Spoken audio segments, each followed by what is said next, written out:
In May 1901, the Attorney General of Paris received a strange letter declaring that the prominent Monnier family in the city of Poitiers, France, was keeping a disturbing secret. According to the letter, a spinster had been held prisoner inside the Monnier household for 25 years, and she was living in her own filth. That prisoner was Blanche Monnier. The unknown author wrote the letter by hand and did not sign it. And up until that point, the Monnier family had had a stellar reputation. Regardless, the contents of the anonymous letter disturbed the Attorney General so much that he decided to investigate the case immediately. What police officers found inside the Monnier family's house would shock France. Blanche Monnier, a Monnier family member who was once thought to be overseas, had been hidden inside a padlocked room in the home for a quarter of a century. The once vibrant socialite was now dangerously underweight, covered in feces, and surrounded by rotting food and bugs. Even worse, she had been imprisoned by her own mother, simply because she had fallen in love with a man that her family didn't approve of. When the police arrived at the Monnier home, they must have had some misgivings. After all, the aristocratic family was highly respected. Parisian high society recognized Madame Louise Monnier for her charitable works.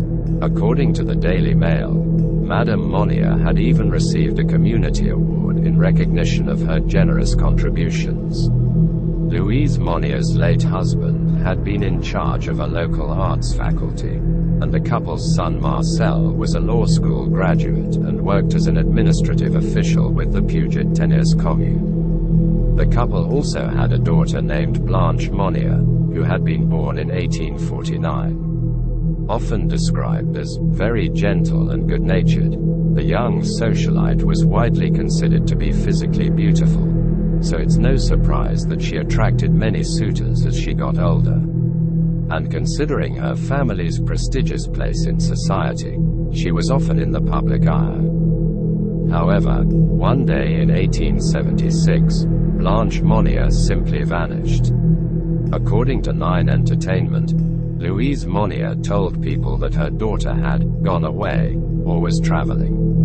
As time went on, many of the family's acquaintances assumed that the young socialite had moved somewhere overseas indefinitely and stopped asking the Monnier family questions about her. But little did they know that Blanche was being held captive in her own home. And it wasn't until over 2 decades had passed that an anonymous letter to the Attorney General of Paris would finally reveal her terrible fate. Monsieur Attorney General, I have the honor to inform you of an exceptionally serious occurrence. I speak of a spinster who is locked up in Madame Monnier's house, half-starved, and living on a putrid litter for the past 25 years. In a word, in her own filth. When authorities arrived at the Monnier house in 1901, it was clear that the family did not want them there, especially Louise Monnier. According to the Crime Wire, investigators had to force their way into the home. At first glance, nothing seemed to be amiss, but upon further investigation, the police noticed a putrid odor coming from upstairs. The smell was the strongest at one door in particular, and that door was padlocked shut. The police broke into the room, unprepared for what lay within. The room was pitch black, as its only window had been shuttered and covered with thick curtains. As light streamed in, authorities saw that the horrendous stench was partially due to the rotting scraps of food that littered the floor. But the odor was also coming from a decrepit bed in the room, where an emaciated woman lay.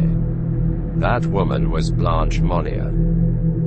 When the police officers broke into the room that day and opened the shuttered window, it was the first time Blanche Monnier had seen the sun in over 2 decades.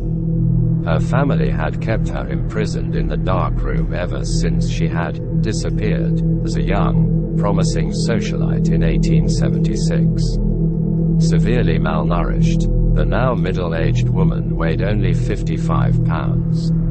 So weak that she couldn't even get up to relieve herself. She was forced to lay in her own feces, surrounded by bugs and rotten food. One officer who was at the crime scene later recalled the horrific sight.